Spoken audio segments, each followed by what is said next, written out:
Today, my guest is former WWE developmental talent. He's a 4-time OVW Southern Tag Team Champion and a 2-time OVW Television Champion, and I believe the longest reigning still, Mr. Seth Skyfire. How are you today, sir? I'm good. How are you? I can't That's complain. the name. I haven't heard that name in a long time. Growing up in southern Indiana, Seth Skyfire is a name I know very well. It's a name. I'll give it that. So, what made you want to get into professional Did I mess wrestling? something up? No. Oh, I gotta think all the way back to that. Well, so wrestling first hit me is when I was a kid. We grew up watching SNL, like, standard. You had to watch it every week with your family, which is probably inappropriate if you think about it. But like once a month or like a couple times a year, SNL, when it was on the off season, they would play WrestleManias in Alabama. And so some of the first of my memories were everybody else left and I would watch WrestleManias. And then wrestling was like, the end of Saturday morning cartoons, if you're old enough to remember that, was when wrestling's on, no more cartoons. I'll watch wrestling, and wrestling was always fun to me. It was just like I was big into comic books and playing Mortal Kombat and Street Fighter, and it was the same thing, except live people. What was the question? How did I get into it, or what? How did I love wrestling? What made you want to get into professional wrestling? Well, it's something I never thought. You don't think you could do it. Or that anyone does it. It's like, who does, horse jumping at the fair? Nobody does that. And I remember kind of when Rey Mysterio popped, which is a lot of things for people. They're like, oh, that guy's little. He can do it. Made a lot of smaller people do it. Because who did I meet? I had met Kevin Nash at a, back in the 80s, they would do like used car places would hire wrestlers to come do autograph signings. And I met Kevin Nash when I was like 7 or something. And I was like, he's so big. And I never thought I could do it. But then once I started liking the moves a little more, because I think like The Undertaker grabs you by the throat when you're a kid and pulls you in to wrestling. And then after you're in, you get a little past the theatrics and start looking at the moves. And then once you start thinking, oh, humans actually do this, that's something. We wrestled on every basement in my town was destroyed because of me. And every trampoline was broken and had a piece of 2x4 nailed to the closest tree because of me. I wrestled everyone. Like, I'd be skateboarding and there'd be like a group of kids with Gatorade. Like, if I can wrestle all of you and beat you, can I get a free Gatorade? And I'd wrestle like all these kids in the street for like a free Gatorade, and then we'd all be friends. It was just weird. But then, yeah, me and my buddies would do like head scissors in front of the movies, and like I would jump and do ranas off cars and parking lots for fun. Because no one does that as a job. I don't think anyone still does it as a job. I think it's fake. I think it's so fake. It's all special effects. I don't know. And then like, I think me and my friend Josh were wrestling outside of a club in Alabama for fun. He had a shitty truck, and I would always suplex him into his truck bed. And he was little, and I would press slam him and throw him. It was just what dumb kids in Alabama did, and we weren't the smartest. And I remember somebody called somebody and go, dude, these guys are doing shit in the parking lot I haven't seen on TV or something. And this guy, Mad Dog, which is the only wrestling school in Alabama, that I ever saw. Everyone said the Armstrongs had one, but the Armstrongs they did shows, Hmm. and you could train with them for 6 minutes before a show, which I don't think is training. You know what I mean? Like, Oh yeah. thanks, Steve, thanks, Brad, for talking to me for 6 minutes for $600 or I don't know. But this guy Mad Dog came down and he looked like Rick Steiner ate Scott Steiner. I mean, he was just a big old dude. He's just a dude, that dude. And he talked to us and he goes, "We own a wrestling school." I was like, "What? A wrestling school?" And like, if I was a psychiatrist, I would diagnose myself with overfixation. So, like, if I love comic books, I dress like Batman. If I love wrestling, I have to be a wrestler. Hmm. If I like Steve Martin, I have to be a stand-up comedy. I can't just enjoy things. I have to be stupid and want to destroy them with my soul. So, um, he said I own a wrestling school, and I like became his stalker. I was like at his work the next day. I was like, "When can I wrestle?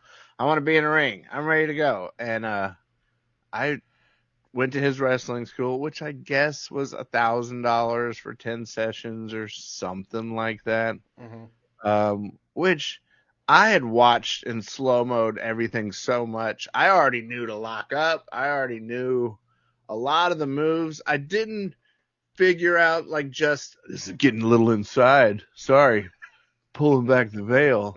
I didn't know everything was left arm. I didn't know. You might not know this. I don't know if you've been through the training, brother. But I didn't know all the details, but I'd figured out a lot Hmm. on my own in the world. And he showed me a lot of the like yeses and nos of wrestling. He was very old school. He was very cool. We became best friends. We ate Chinese food all the time, and that's about it. Yeah, once Mad Dog said you can do it, it became my absolute utter obsession. It's so weird because it has zero place in my life and heart now, which Hmm. is weird to say, which probably people don't like to hear. That it's hard to remember liking it that much, so it's Hmm. sort of hard to describe. But I know I played wrestling video games, watched wrestling videos. Every song on my iPod, pad, whatever, was wrestling entrance music. Everything was, if I had a date, it'd be like, let's go to my house and watch, Sean Bulldog, Royal Rumble '97. It's my favorite match. You got to watch that. But yeah, does that answer the question? I don't know. Was when you first stepped into the ring, was there anything that was harder for you, or just because of everything you were already doing, did it come natural for you? The weirdest thing, my story is not a happy story. My story is a tragedy. I'd skateboarded my whole life, that was sort of my life before wrestling. I had skateboarded my whole life, and I was okay. Like, you know what I mean? I could do some stuff, but I was not the man with skateboarding. I mean, I was better than most people will ever get on a skateboard, but I'd worked hard as crap to learn to skateboard. And then with wrestling, I stepped in the ring and I felt like I knew everything. Everything he showed me, my body did it. I still feel like, even though I'm not in it now, I think that was supposed to happen. All of that was supposed to happen. If maybe I trained one person, that it changed somebody's life, and the scheme of the magic of the universe, but I felt like I was meant to wrestle when I wrestled. When I stepped in the ring, everything felt second nature. All the old, truck stop looking guys that were training in Alabama, yeah, everyone was like in their late 50s. And then I come in. There was no young generation at the time. The Hardys hadn't even popped yet. So it was like, who is this kid doing all this shit? Um, and they were all so nice to me. And it was all about working light as a feather. Like wrestling Bullet Bob is like, you don't touch him. Pretend you're wrestling your grandmother whose bones are made of glass, and that's how you wrestle these old timers, and it was so gentle and it was so fun, and you did not get beat up, and it was all about yelling at the crowd and getting people worked up, and then I would do a crossbody or something, and the place would shit themselves. I said a curse word. I'm sorry. What was the original question? I'm insane. I'm sorry. Was there anything that you felt that didn't come natural for you? I really felt like, oh, this is it. This is what I'm supposed to do. And I guess I was so young. I mean, this was 1993, 94 maybe.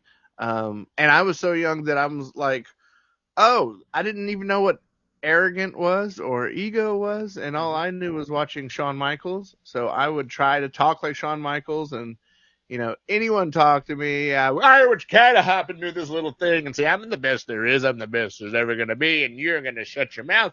I'm going to main event WrestleMania, and you're going to eat your words the day that I walk out of the WWE. Everything was Shawn Michaels for me. Every movement, I studied how he hit the ropes, ran, where his arms went, where his, ear twitched. I made sure I could do everything exactly the same as him. And everything felt natural. I felt like skateboarding comparison. I had worked my whole life to learn to skateboard and was still shitty. And when I stepped in a wrestling ring, I was the best wrestler in Alabama. Like, immediately. I guess yes. The answer is yes. Did you stay in the Alabama area after you trained, or when did you start to branch out?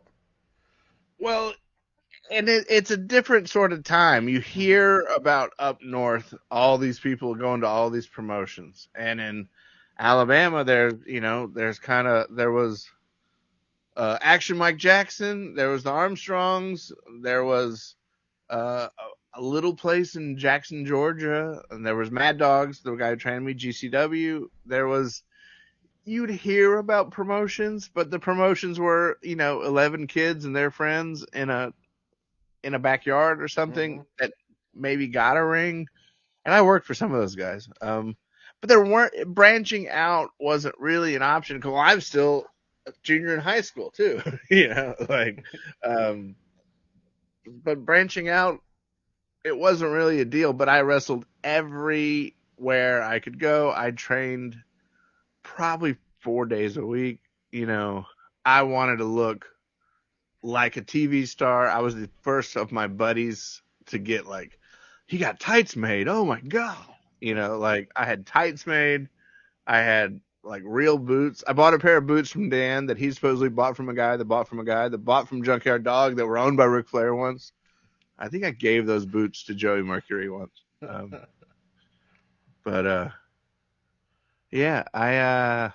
so insane. What's the question? What did I do?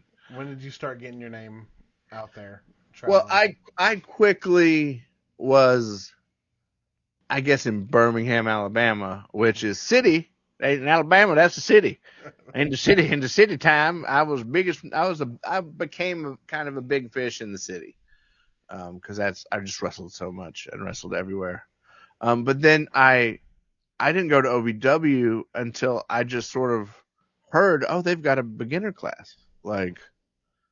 Well, that's what I want to do. So I'm going to go and I'm the best there is, I'm Shawn Michaels, so I'm going to go to the beginner's class and they're going to take one look at me and put me against Stone Cold this weekend. That. I'm just a kid. I'm a little boy. I don't know no better. I'm from Alabama. Well, I just heard about OVW, and I felt I was peaking in Alabama, And by then, the Hardys had come around. I was jumping, doing leg drops off ladders and jumping off everything through every table. Swantoning Mad Dog through everything, just doing everything you saw on TV. I had to do it plus, another foot just to show myself in the world I could.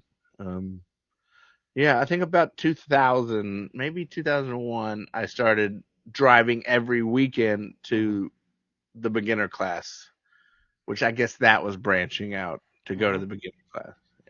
What was your first impressions of, OVW being developmental, but you're there doing the beginner's class? Was that more motivating for you? Well, it was really cool um, it was maybe my first life reset, which I've had about 6 now. Um, which I think if I'm on the show for anything is not to tell my wrestling journey, is to let people know there is life Mm-hmm. outside of wrestling. Um, not I know so many good friends that were in developmental with me that are still waiting on the call. You Mm-hmm. know, like, dude, we're in our late 40s. Like, I don't think it's coming. um, but or they're still trying, and you're like, oh, you're still wrestling, man. Come Mm-hmm. on, have some kids, chill out. Like, um, when I first went to OVW, I was just so excited to meet. You know, you expect I'm gonna make 50 best friends. Everyone's gonna love wrestling. Everyone, it's gonna be great. And I would say I'm a little weird because I don't drink, Mm-hmm. and I like to hit bed early. I'm kind of a private person. I have a small circle that's very tight, Mm-hmm. but then I end up I'm very good kind of proximity friends. Like I'm good friends with everyone, but I don't hang out. That's just sort of how I am, and I don't know if that's good or bad. Probably not good. If I had been a alcoholic, I probably would have done much better. But I don't like to drink, and I'd rather go home and play World of Warcraft than like Mm-hmm. do any crazy crap or whatever people. I don't even know what people do. But I remember the building. I was like, oh, this is a shithole. Like I thought that I went to the old building. Okay. And I was like, this sucks. And I think the first guy I met was Static D. And I was like, oh, he's so little. And then he was very nice though. I remember he tried to give me the snapmare kick in the back. He tried to stiff me, and I was like, oh, okay, cool. I'm like, are you showing this kid what? I don't know. But he was very sweet. I love Static with all my heart. And I remember, I don't even know if Nick Dinsmore was there. I think Nova was teaching the class, and the only guys I met were, I think I met Cage and Jeter and Magnus and Sean O'Hare's brother. And I remember those guys were like, oh, these guys actually work out. These guys are cool. And I was like, I want to be in that little group of dudes. So Mm-hmm. it's like giving yourself that little goal. Like, oh, I want to be in that little circle of the young kids that they weren't signed. None of them were signed at the time. I'm like, I want to be in that little click. And I remember, like, at the end of class, Matt Morgan showed up, and he was like, "Anybody want to roll around?" And everyone scattered. And I was like, "I'll play with you." And he was like, "Oh, okay." And he's just working with me. And I've worked insane people. On top of the light Armstrong work, there Mm-hmm. are insane Alabama stiff machines, which I grew up as the only white kid in a black Alabama, so I've been left for dead like 5 or 6 times, so I can take a hit. Most people have never been hit. Mm-hmm. I can take a hit. But Matt wasn't even that stiff, and I remember everybody ran because they were afraid. He was just giving me like he's just big. He's just like running into a big wall. I remember he gave me a big boot, and I was taught, put your wrist on the ankle and place your face on the foot. And he got so happy that he gave me a good big. He was like, "Woo!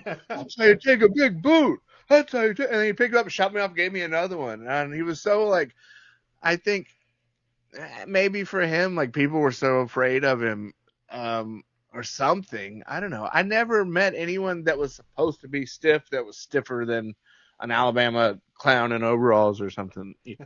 So it was really great. Like, oh, and then you kind of learn in that moment. You're like, oh, I'm bumping right. I'm doing this right. This is right. Okay, I'll go to this though. I had never heard in Alabama. I don't know if everyone knows these things.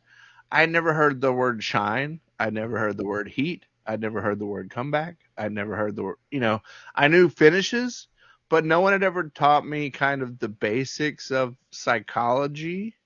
I had picked up a lot from watching Shawn Michaels matches Mm-hmm. that it kind of seems to be, all good guy for a while and then all bad guy for a while. And then you go into finishes. And that's sort of what I would do in my matches, unless it was just chaos and it was like nonstop reversals, which is sort of what standard now. But I don't know. I really liked OVW, and I liked the guys, all the guys I met that first time. And I would say no one, in a weird way, no one's ever been like mean to me to my face. I don't think in Mhm. all of wrestling. Maybe because I was easy to work with, I didn't stiff anybody, and I made everyone's moves look good, so everyone liked to work me, which Mhm. was good. Um, Yeah, I was so excited to be in, and I went like 2 weeks, and Nick Dinsmore said move up here, and I moved up there like the day he did it. I like went home and came back like that night. I didn't even hesitate. Yeah, I loved it. I fell in love with OVW. How long did you do the beginners class? Um, well, it was weird. So I sort of like as long as it was. I think you moved up pretty quick back then. As soon as they moved to the new building, I think I went to. I don't remember. There was just two, right? I don't remember. Maybe you Mhm. know. Maybe I don't know. But there was beginners class, and then there was Rips class, which was kind of everybody. Mhm. Um, I don't know if there was a third class. I don't know. I don't know. But I think as soon as we went to that new building, and Nick knew I was there, and I was at every show, and I was, with my fanny pack on and my NWO shirt and my high techs.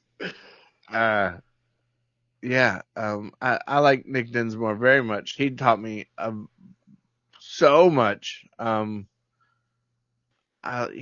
it was good. And then I think when I moved up to that intermediate, and that was like one of the first times I'm like, oh, there's Randy Orton. Like Mhm. there's stars. There's people on TV I'm seeing walk in and out of the building on a weekly basis, and I felt like I was like just scratching the the bottom of the surface of where I wanted to Mhm. be,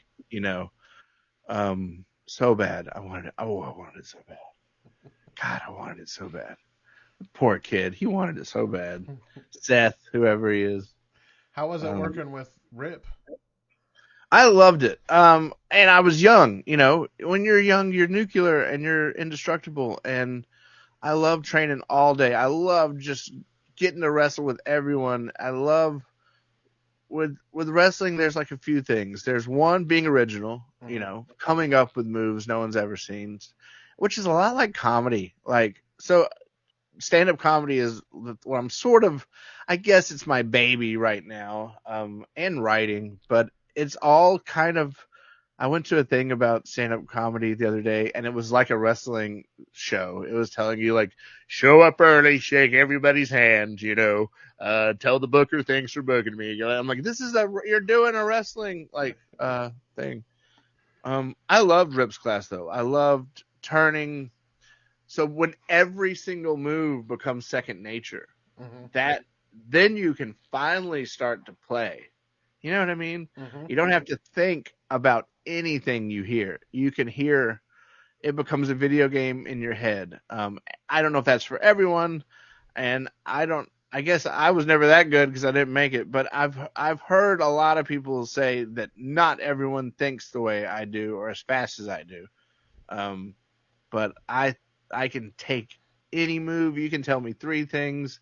I never missed a spot. I never did, and it was great. And I think Rip's class makes that. It makes every move is second nature. Your video game is stacked. You can Mhm. just, you can throw Matt Morgan up top and say crossbody. He'll know how to do it because he's programmed to do everything. We're all programmed, and then you start working on stories and coming up with creative moves and stuff like that. So that I loved Rip's class. Loved it. It's just what I needed at that time. I was a crackhead needing some wrestling, and here's this crack dealer just dishing out like always got piles of wrestling crack, and I just all day. It's great. No real crack. Never real crack, but wrestling crack. How long after Rip's class did you eventually get a developmental deal? Oh, I was barely developmental deal. I was most of the time you saw me. I was never. I didn't get a developmental till the short hair. Mhm. Yeah, so all that was free working at Buckhead Mountain Grill time. Um, all that, every one of those tag titles with Mac, every Eminem feud with every Rey Mysterio, all that was for free, for nothing. And I don't know time. It's a long time ago now. But yeah, I didn't get hired until the short-haired kind of my little bell-bottom pants when I went to that. If you remember that, if no one remembers that, everybody's like, "Who is this guy talking?" You should probably just put a picture of just an AI attractive wrestler up and just have his mouth move, and that. Oh, I believe that more than this guy was a wrestler. I was signed, I think, June of 2009, and released maybe less than a year later, probably, like maybe April 2010. Like, and I don't know, but it was a long time. It was I know I was at OVW for 8 years straight, every day, forever. What do you think was that made them finally give you a developmental deal with all that time you'd put in there? What changed in their minds? Well, I mean, now I know what fat is because I'm fat now. I am a big fat porker now. But I was always told you're just so fat. And I'm like, I weigh 180 pounds, man. I go to the gym every day. I'm benching more than half these guys. Like, well, you're just so fat, Steve. Like, and so then I eventually got down to like 163. Like, and I felt like a skeleton. I was a very tan skeleton with short hair. And then I did the worst too is, I always feel like I could connect with the crowd really well, and the OVW crowd loved me. And I've always said I've never been in front of a crowd that didn't cheer at the end of my match. On any indie show or anything, I know how to just get them going. And I would always have people. I remember one time, Joey Knight, Beth Phoenix's ex-husband. He came up to me. He's like, I've been sitting in this crowd for a year, and the only good thing is Seth. And he might not want me to say that, so maybe he didn't say it. But he said that. He goes, and he goes, not that everyone's bad. He goes, you're the only one that gives me something new, and I forget I know the business every night. Like, he's like, I don't know what you're gonna do, and you always surprise me, and you seem so real. He goes, I always think you're really hurt, and Joey's a veteran too. And I was like, oh man. And he was just telling me that on a casual walk by, and that sort of, I don't know if he knows that. If we'll ever hear this, Joey, that stuck out in my head and it meant a lot. Yeah, I got signed because of a match with Idol. So I'd wrestle Idol. I felt like I was a backbone of OVW. Because I was wrestling everybody, and when the writers would come, everyone would want me.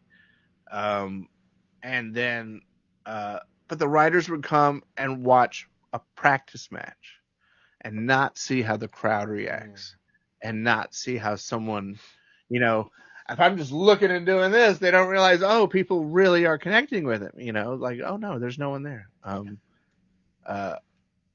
And I just had a match with Idol, who I'd wrestled a million times, and me and Idol are like peas and carrots. Me and Idol connect so well. I would say Idol's probably one of the only few people I still talk to. Yeah, he was one of my best friends there. We gelled through all the Jersey Shore, through all the him and Nova. 1 second.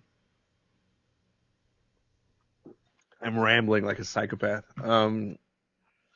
I had just a basic match with Idol, and Johnny Ace came to the back and said, we're going to put you under a deal. We see you lost weight. And then I really think, because I'd cut my hair and I was skinny, he was like, I almost didn't recognize you. And I was like, oh, you didn't know I was Seth Skyfire. That's why you're signing me. Like, you fucker. I really think that's a little bit of what happened. And I got that picture, my one picture I'm proud of me with both belts. And, that's me at like 168 soaking wet, holding a brick. That's what they wanted. So I got real scrawny for that. But it's hard to stay so scrawny. It was great. But being signed was one of the best feelings I ever had. Yeah. Did they have any plans for you after that? Like, was it more focused on who they wanted Seth Skyfire to be? This may come to a shock as a lot of people. I'm going to hit you with a bomb. I never had one meeting with Developmental. I never got told anything to do to change myself. I never got any character advice. I was never, other than, taking classes with Al and doing all this stuff. No one ever talked to me about anything once. No one ever developed me at all. No one ever said, you got any ideas? You got any of this? And I remember one time a bunch of writers came and I was tag team champion and TV champion, main eventing with Punk, and all the writers came and they all introduced themselves to me. And I was like, I'm Seth. Oh, hi. Nice to meet you, Seth. They were all confused. One guy goes, oh, I know you. You're cool. None of the writers knew who I was. And they all said they watched the show every week. And I was main event double champion. And some of them were like, are you on the show? Like, yeah, I'm on the fucking show. Like, no, I was never developed or given any guidance, told to stay skinny, get fat, grow my hair, grow a beard, wear trunks. Nothing. No. And see, that's just weird. I hear like interviews with like a guy like Pat Buck was a cool guy, great wrestler, great person. But you'd hear him interviews with him. He's like, I was talking to Johnny, like, come on, Johnny, what can I do to get signed? Come on. I'm like, I don't think I was even given a phone number. Like, I was told talk to Al for everything. Like, I never had any communication with the office of any kind. Yeah. That's crazy. Especially since you were like an essential part of OVW during that time period. So from your point of view, it seemed like, oh, this is a guy. He's gonna make it. Absolutely. I thought that. Yeah. Was there any particular moments that stand out more than others during your time at OVW? So my first thing I remember, if I think of OVW, first thing I think of is, I think my first match ever in front of the Davis crowd was versus Mark Henry. And Mark Henry was someone I knew who he was. Mm-hmm. And I was so young and full of the business. I had no fear of being stiffed or being hurt or anything like that. And Mark was the sweetest dude in the whole world. He gave me more spots than I should have got. He took complete care of me. And it was like, wow, I just wrestled a big star. And it was easy and it was great. And, yeah. And then another thing I remember, I had a girlfriend in Louisville and, we broke up and Mark Henry took me out of the town, to places no white boy had ever been, I'm pretty sure. And it was a great night. And the best thing, neither of us drank. So it was me and Mark Henry just drinking Sunkist in some of the, craziest places I will never see again. And it was a great night. It was just sweet. He didn't have to do that. I broke up my girlfriend and he goes, I'm going to take you out. And it was just a fun night. What else sticks out? I think the biggest people in my head are Idol, Albright, and Punk. As opponents go. Mm-hmm. And Nova. I really liked Nova did a thing with me right after Shelton and Triple H did their little that close match, you know. Nova was like, "Oh, I want to do that with Seth," and we did a great little match that I remember kind of solidified me, and that was pretty cool. And I remember when I first got on, I was Seth Stevens when I wrestled Mark Henry, and And then Cornette called me Skyfire, and I never felt like a Skyfire. Now it's like, what's your name? Seth. Skyfire. Like, it felt like a cheesy name. It always has. It always will. But he put me like against so many people that I was doing stuff that I don't think anybody there was doing. I remember he put me in a match with Mark Magnus, and I did the Rey Mysterio Rewind Rana, which no one was doing that stuff there. And I did like a senton head scissors on him too, like outside of the ring. I did all kinds of stuff nobody was doing. And I think Cornette enjoyed it. I think Cornette always liked me, but it's another thing. I'm not that social, so I don't know. Like when I got released, I emailed Cornette and called the number I had. No one ever called me back.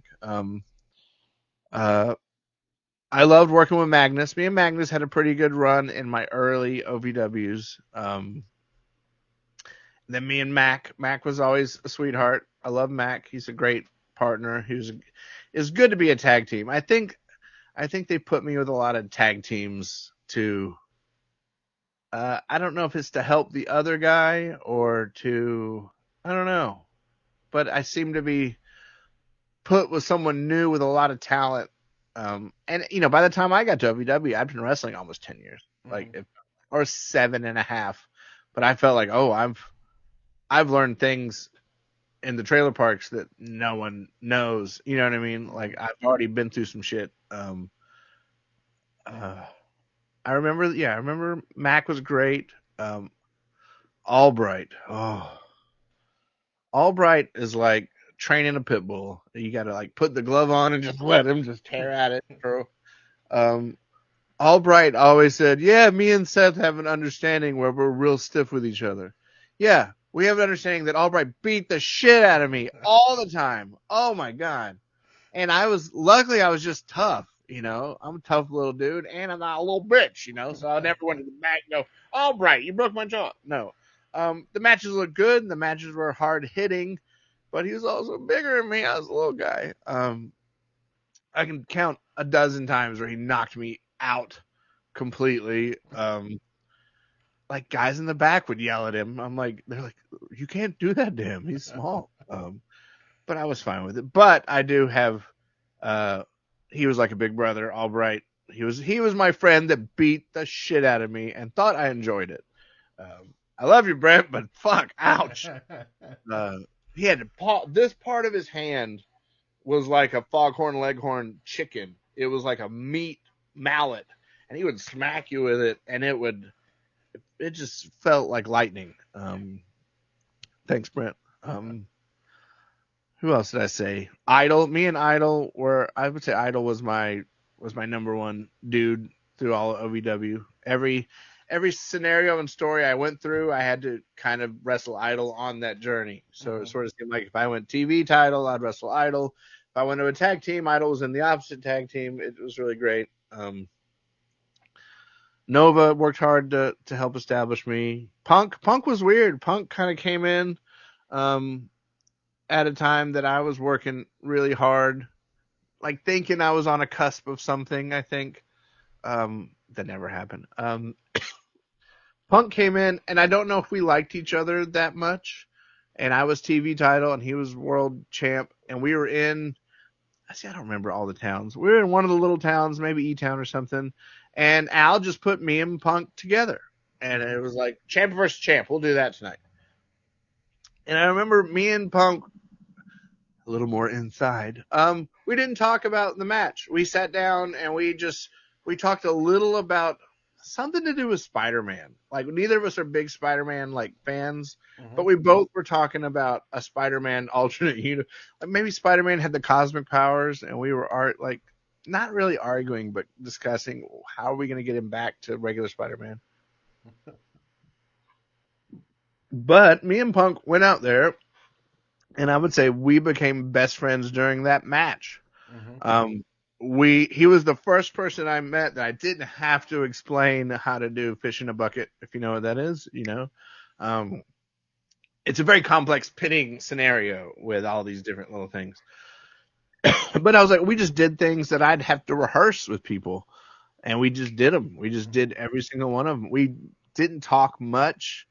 Um, like if we could say it, I called my shine, he called the heat. We just played like on a trampoline, doing false finishes till it felt right, you know. Mm-hmm. Um, and everybody's like, that was like the greatest match we'd ever seen. And like I think knowing how to work is what gained my respect with him, I guess. Mm-hmm. Made him go, oh, this guy's all right, he's cool. He can actually wrestle. Um, uh, and I really liked, yeah, Punk and me were good buddies toward the end of my OVW life and wrestling life. I guess. What else? Is that all the questions? Am Yeah. I just rambling? No, you're good. When your release came, was it something you saw coming, and what did you know if you wanted to continue wrestling after that happened, or if you wanted to change? Well, I had just got signed, I felt. Mm-hmm. I went on the road a little bit with Hurricane Helms, and I'd talked to Helms about, he goes, they always want me to come back as Hurricane, but he was, Purple Trunk Shane Helms. And I was like, well, if you want to wrestle the Hurricane, I'd love to be the Hurricane, and so do a thing where I come in as the Hurricane and he has to like, I've seen the ghost, because we were kind of the same size and I could mimic his stuff. And he said he'd talk to people about it. And I might have remembered, we did like our second house show run and someone had said that they liked that idea. And we probably hear more about it, but the whole thing was going to be, I come in as the Hurricane. He wrestles the Hurricane. He demasks me. I come out who I am. I then become another superhero called Skyfire, so I would be like a blue and black superhero. Then I'm getting beat down and eventually I'm asking for help. And no, I don't want your help, Shane. I want the Hurricane's help, Mm-hmm. and then eventually we would have become a superhero tag team, which was what I kind of heard and understood wasn't the only idea that ever was in the works for me, to my knowledge, except for there was a Robin Big idea with me and Shad Gaspard the Beast. Someone had said, we'd love to see the Beast come with Seth on his back, and me with like a hat sideways and like talking shit. And then Beast is my big black from Robin Big. Beast is another one. Beast, I drove the Beast around. I love the Beast with all my heart. I miss Beast every day. I talk about him all the time. I love the Beast. I just want to say I love the Beast out loud before I cry. Yeah, that was the only two things. That Robin Big idea. I think that was Mark Henry's idea. He's like, make them Robin Big. That'd be hilarious. And Mark Henry came up to me once. He goes, I might be a mafia boss, and I want a little white boy. And he goes, I want. But I guess he never did the mafia boss. But when I got released, I felt like I just got signed. Mm-hmm. I remember, was it Vern Gagne, Greg Gagne, whichever Gagne was down there, teaching for a while. I remember a bunch of us snuck in and got his clipboard, and we were reading what he was writing about us. And it was like, oh, so-and-so needs this, so-and-so needs that, so-and-so needs, and then I remember we flipped to mine and it was like, Seth is ready for TV. And I was like, he wrote, I'm ready for TV. But yeah, I was completely blindsided because I felt like I was just starting. Mm-hmm. And I'd never had a meeting. I'd never been evaluated. And it was weird. Nova called me. He's the one who called me and released me. And he was like, dude, I just don't want to tell you. Like, he goes, it was like a 1 second decision. They said Steven Adkins. No? Okay. And they just moved on. And it was like, he was like, do they even know who that is? Do they even know? He's like, I don't even know. He's like, I don't even know if they knew what they were doing. Like, I don't even know. Like, he goes, it was like a half-second decision. He goes, I was in the room. I didn't even have time to like clear my throat. Like, and I remember like the day before, me and Beth Phoenix had talked about like some more releases that happened. And I was like, I think we're okay. We're okay. Like, yeah, I was main eventing every house show because Punk was on TV. So I was main eventing every house show as TV champion, wrestling everyone in the world. Yeah, in no way I saw it coming because I thought my whole life I'd taken the next step and I'd kept getting better and going further. and then it just stopped. So I was like, fuck, I guess I'm done. I don't know. Eh. How has life been after WWE? Well, it was really weird. So like after WWE, I remember me and Idol went down to Nashville and did was it TNA? It might have been TNA tryout with Burt Prentice and like I think Jarrett was there. And I remember the critique I got in a single sentence was like, you have too much of a WWE style with doing a lot of indie moves. And I was like, what the fuck does that even mean? Like how does I don't even know like so I'm perfect? Like I don't know. It was just so weird just to get the weird and I know I wrestled Idol and I know it was awesome. You know, I know it was awesome because it was me and Idol. Um, and I couldn't get booked. I got released. You know, I think I even stayed on OVW TV another year. So everything I did with Evan Bourne. I did some Evan Bourne tag team against Ace Steel and Jamin Olencia. All of that was fun, but all that was free post release.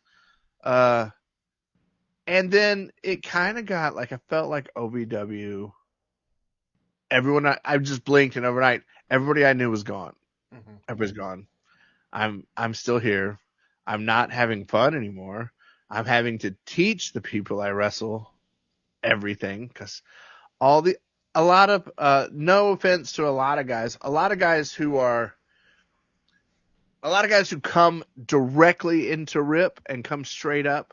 They're punch, kick, hip toss, clothesline, arm drag, and a lot of psychology. But like that's all you do. Like they don't do a lot. They don't and and they think they know everything, but that's like show me your highlight reel. Oh, it's nothing. It's your entrance. Oh, that's cool. You know what I mean? And all those guys are good guys, but then I'd be like, well, we're doing this tag team thing. You ever done the thing where you make your partner sunset flip your partner, you punch him, he pins himself, we tap cap for him, we duck, we double leg scoop him, he drops his partner out, we press him up together, we throw him, then we get a big baby pop, and everybody's like, what are you talking about? No, we punch and kick, and we work the leg. Like, that's why the crowd's asleep. I don't know. I couldn't get booked. Punk gave me a stack of phone numbers that nobody called me back because nobody had ever heard of me. Uh, I got 2 ROH shows, one with Claudio Castagnoli, which I think was phenomenal. And I slipped on the top rope, but I sold it. So I've got the video somewhere. And it's not bad. And then I did like a scramble match and he didn't like me. ROH guy didn't want me. And I guess Albright and Punk would be like, dude, you Seth. And he'd be like, no, he's not what I'm wanting. I couldn't get booked and I couldn't get anyone to call me back. People would ask me, well, yeah, you can come to Jersey and I'll give you $60. I'm like, dude, I'm in Louisville. Like, well, you can come down to Florida and we can find you a place to stay and we'll feed you. Like, I'm not going to do that either. I was wrestling CM Punk last week, and he's the ECW champion and I don't want to drive to Florida for $60 on a meal. It was really, I always say wrestling is this girl that we all are in love with and trying to get her attention. She had stopped answering me. She wasn't giving me any attention. I'm still texting her and she's not answering me. And I'm like, well, what do I have to do? And it kind of got to the point that my love of my sweetheart wrestling, she had just broken my heart. I was like, I was going to, I went to OVW and I was still going there every week. I felt like I didn't have any friends left. I felt like the RIP class, I mean, they're all good guys. They're all awesome guys, but I wasn't part of their crew. And if anything, I was seen as someone to make a point of, It was like Adam Revolver and those guys, that era, Man Beast and them. I wasn't in their circle. And they're all good guys and they're all good wrestlers, but I just wasn't in their circle. They didn't want me around, kind of, and my vibe was different. And I was still, you know, 10 years older, but I'm the only one in the locker room who's wrestled all these people and done all this stuff. I don't know. And it just got, and I remember I did an OVW and I lost to Von Lilas. I tapped out to an abdominal stretch. And that was the writing given to me. And I was like, okay. Um, so go out there, let Von Lilas, I've known Von Lilas since beginning OVW. He'd always been there. But, I'm this character of Seth Skyfire has been through so much, demasking in front of Charles Evans, beating Punk for the chance to wrestle Rey Mysterio, all the things I had been through in that building, and then to make Seth Skyfire tap out to a Von Lilas abdominal stretch, I was like, wow. I go, that really, and I didn't feel like it was a way that helped him very much. And it was such a because it's an abdominal stretch. It just seemed confusing to the crowd. And it just seemed like mean. I was like, why would you do that to me? That sort of sucks. And I remember the next week, this is where it gets dark. No, it's not that dark. I've always known who I was. I've always been a very confident person. I've always found, I don't like anything to define me. I feel like me is me, whether I'm a wrestler, a comedian, a ghost hunter, an effects artist, a husband, a father, but I'm just me. If you want to know me, talk to me. I don't need a tattoo to show you what I'm into. I'll tell you what I'm into. I don't think anything should define you. Like I could be a gay poker player and you wouldn't know it. I don't act gay or talk about, or everything is poker. I define myself by me, by who I am. But I remember I was packing my gear bag at home. I was about to go to OVW, and I'm like, fuck, I do not want to wrestle. I don't want to wrestle at all. I don't want to wrestle. I don't think ever again. I do not want to go down there. And I remember I never called Danny. And that's another thing, because I'm different. Like, I know like Jeter and them talk about having bottles of wine with Danny in his hot tub. I never did anything like that. We had a good working relationship, but I don't think I hung out with Danny, personally. But I remember I called Danny, which I'd almost never done. And I go, Danny, I think I'm done. And he's like, oh, you're not feeling well tonight? I go, no, I think I'm going to quit wrestling. And he goes, you want to retire? You want to do a retirement thing? I'm like, no, that's fake. I go, I think I'm quitting wrestling right now. And he's like, we've got you in a tag match with Sergio versus the Resistance tonight. I'm like, yes, I quit wrestling. And it was one of the best feelings I've ever had, is to tell Danny I quit wrestling. And he didn't understand what I was saying. And I'm like, no, I'm not ever coming back.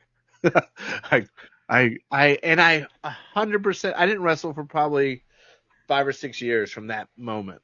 I packed every bit of gear, every bit of knee pad, everything in a big trash bag, and I duct taped it up and threw it in the back of my closet. And I walked into my living room and I sat at the computer and I looked around, just like my life right now. My whole living room was Leatherface, Freddy Krueger, Jason Voorhees.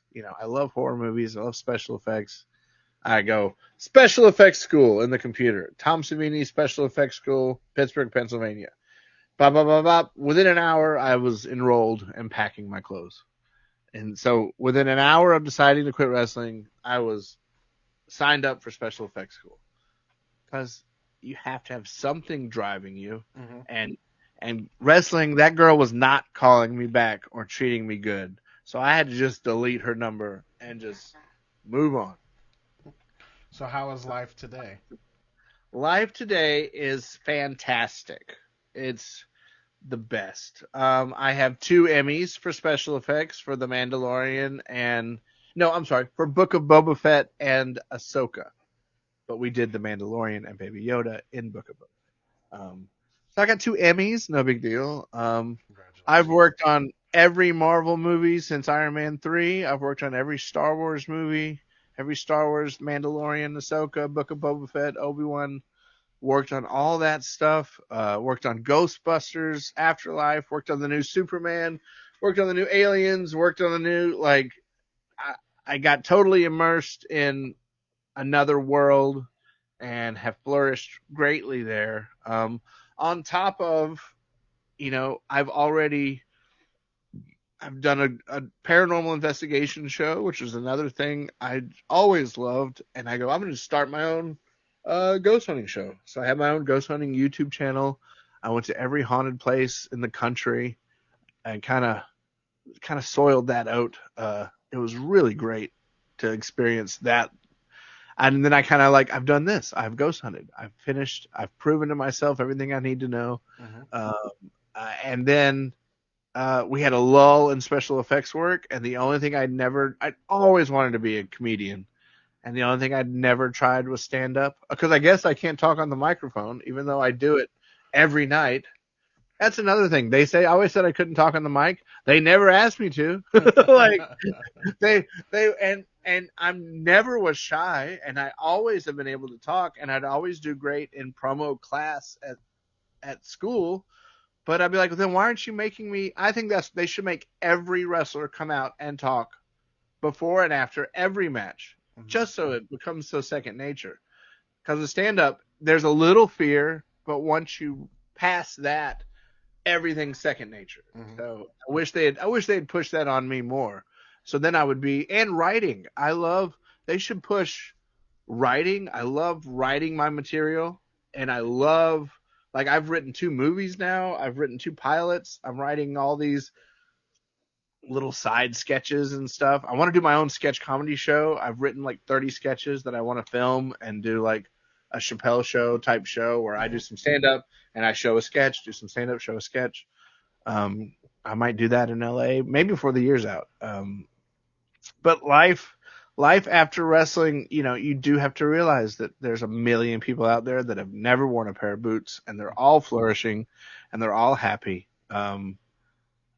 Anything you want to do, everybody says you can be anything you want as long as you work hard. No, you can try to be anything you want, and the opportunities may not be there.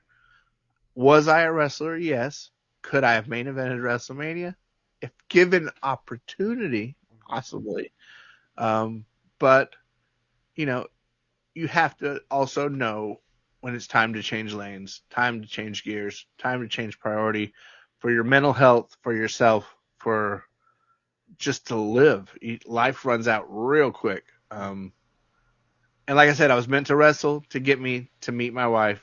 If I'd never wrestled, I'd have never quit. I'd have never gone to Pittsburgh, never met my wife, would not have my beautiful children, which are the best part of my life. Yeah. And wrestling made me the man I am a little bit. And that's why I wouldn't, maybe it helped with confidence and helped with durability and it helped with strength and it helped with a lot of things. But life after wrestling is possible. And that's what I want people to know. Especially after developmental. You need to change lanes and just soak up what you've learned and what can I do good, and move forward. Yeah. Where can people reach out to you at? Well, I'm all over. I guess the gram, Stephen Adkins, on the gram. And then I've got a link tree on that. We'll just say that. You can watch my ghost hunting on the YouTube channel off that link tree. I'm going to try to do a thing. There's been a lot of OVW matches popping up on YouTube lately. I want to see, listen guys, I want to see if I can find the Tolans versus me and Mac and get us all in a chat and watch it. That might be fun and kind of reflect on it. If not, I'll just watch some old ones by myself. But I think that's an idea of reliving some old wrestling because a lot of people ask about it. especially with comedy. People are like, why don't you do more jokes about wrestling? I'm like, because I hate it. But, I don't hate it. It's just like, yeah, it's an old girlfriend that treated me bad, but it's an ex, and you can't get rid of them. They're still in your brain. Yeah, find me on the gram. Give me the follows now. Well, I truly appreciate you taking the time out today to talk a little bit about your career. Thank you for what you've done for professional wrestling, and it's really cool to see that that didn't define who you were, and you're still flourishing and being successful outside of the world of professional wrestling. Thank you, sir. And it means a lot to know that, like, I sometimes feel like I did it for nothing. You know what I mean? And, like, it's nice to know people remember it. So that's good. Thank you, sir. And if there's ever anything that I can do, please feel free to reach out. Yeah, tell Vince McMahon. Yeah. All right, sir. Thank you so much. Thank you. I appreciate your time.